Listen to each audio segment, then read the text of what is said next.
Hi everyone, welcome to Writing Stories with LM Spilsbury. My good friend Kimberley D. Tait can't make it this week, so it's just me. I had coffee with an author friend of mine this morning, and we were talking amongst other things about author websites. And I made the comment that when I visit an author's website, the first thing that really interests me is finding out a little bit more about them as a person. And only after that am I interested in finding out about their other books. So I thought I would take a few minutes today to introduce myself to you, my audience. As you know, my author name is LM Spilsbury. The L stands for Louise. I've been writing for many years, and actually many decades, and I think this is usually the case with most writers. It's something that we've been doing most of our lives, and only at some point reach a point where we decide to make a career out of it. In my case, I started writing as a child. My dad was in the armed forces back shortly after World War II. I shouldn't say shortly after, I guess it was a dozen years after World War II.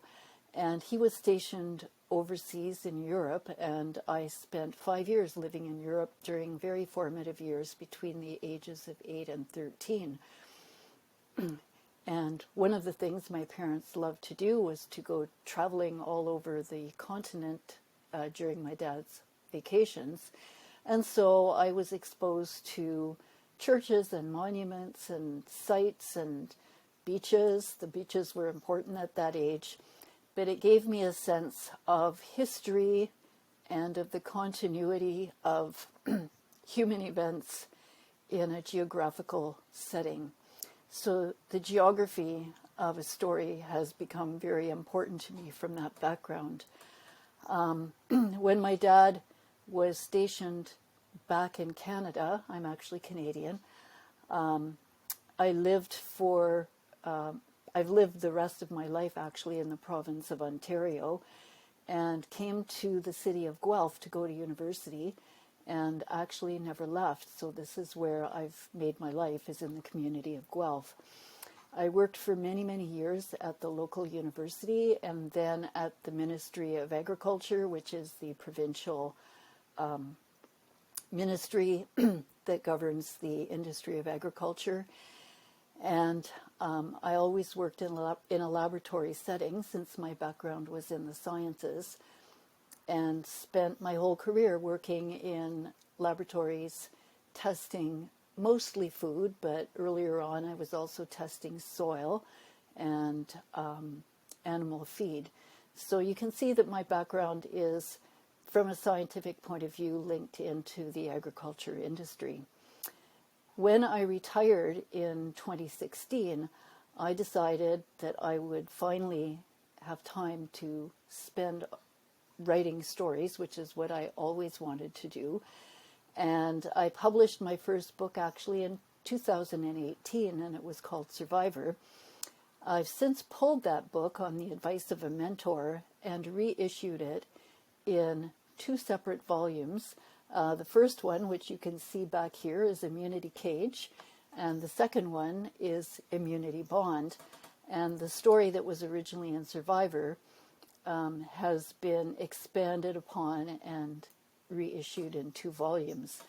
The next book in this series, which will be called Immunity Flight, should be out in the next couple of months.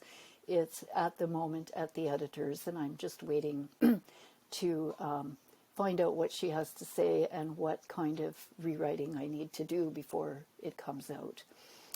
A little bit of an interesting story about the origin of these immunity books. The series is actually called Modified Humans. I think I've mentioned in a previous episode of Writing Stories that one of my friends is an immunology professor who has won awards for devising a laboratory test to identify cattle who have a strong immune response to disease. And disease prevention in farm animals is very important because they live generally in fairly close quarters and have fairly stressful lives. And so anything that you can do to prevent disease and therefore the use, or I suppose the excessive use of drugs is always a good thing. And she's the one who got me interested in the whole immunity aspect of science, which really wasn't my background. My background was more in agriculture, as you know, and I also did a graduate degree in veterinary pharmacology.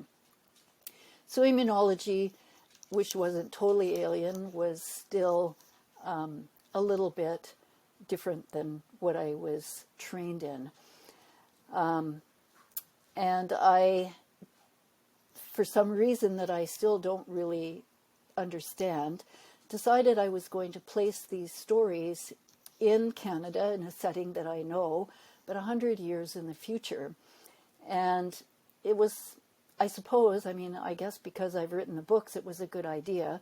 It does come with its own problems because unlike space opera, which usually takes place in a future that has very little to do with modern day Earth, I'm having to launch a future from, sorry about that, I have to launch a future from present day that would make sense 100 years from now. The whole idea of pandemics is something that I thought about, probably 10 years ago, figuring that pandemics would probably be what would actually bring the human race to its knees eventually. Of course, this was pre-COVID. I had no idea that what would bring society to its knees wouldn't necessarily be the disease itself, but the actual response around it.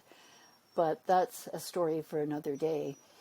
So anyways, I came up with the idea of a human being used to provide immune cells that could be harvested to protect ordinary people from disease, which I thought was quite a good idea. But I also thought, how would you get somebody to go along with being infected with deadly diseases, and probably more than one if we were living in a world that had pandemic after pandemic? How would you get them to go along with that willingly? And that's where I came up with what I consider to be the tour de force for these novels, the reason or the mechanism by which they make these humans compliant and useful to their human overlords. I'm not going to give away too much about it, but it's an idea that I'm very proud of. Anyways, so as I've said, the third book is coming out in a couple of months. Now, I categorize these books as hard science fiction in that I try to keep the science at least very plausible, although I think a critical reader will find all kinds of things that are pure fantasy, but they have the aura of plausibility, that's for sure. However, I haven't yet written fantasy books, but I have a fantasy series in mind. Actually, one of the books is written, and I'm just having to write the prequel to it, which will be book one of the series. It's called The Vampire's Household, and it's quite a different concept than the modified human books that I have written. They also aren't pure fantasy. I guess I would call them science fantasy, because I don't seem to be able to get away from my scientific rational roots, and coming up with a world that's simply run on magic isn't something that my mind turns to very easily. But anyways, I'm hoping to have the first book of The Vampire's Household out sometime later this year. So I hope that you'll keep an eye out for my books, and I hope that you'll enjoy them. A little bit about my personal life, if you want to know what I like to do in my downtime. I've always ridden horses.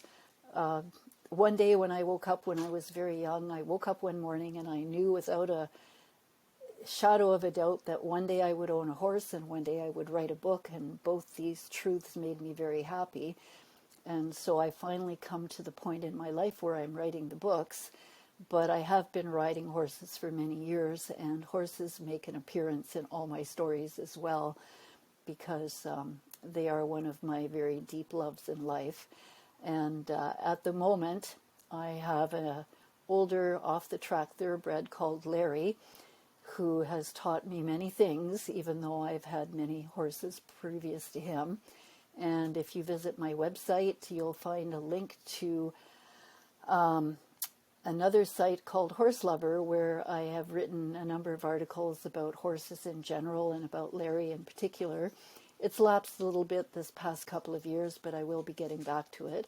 I'm also a dog lover, and after having a number of German Shepherds throughout my life, my partner and I finally decided that perhaps having a dog that I can lift in an emergency if he isn't around is a good idea, because one of my German Shepherds, the heart dog of my life, broke his leg one Sunday, and if my partner hadn't been here to lift him into the car, it would have been a pretty dire situation to get him to the vets. So now we adopt and rescue potcake dogs from St. Lucia. And at the moment we have 4 potcakes of our own and 2 foster dogs. So if anybody's looking for a very nice potcake dog to adopt, you should look up the St. Lucia Animal Protection Society or the Bruno Project. And they have many lovely dogs to adopt. So that in a nutshell is who I am. Please, I would love to hear from each and every one of you, so feel free to leave comments or to reach out to me. My Facebook page is LM Spilsbury Author, or is it Author LM Spilsbury, one or the other. And I always welcome comments and hellos from people who read my books. And I guess that's about it. Thanks for listening, everyone. Bye-bye.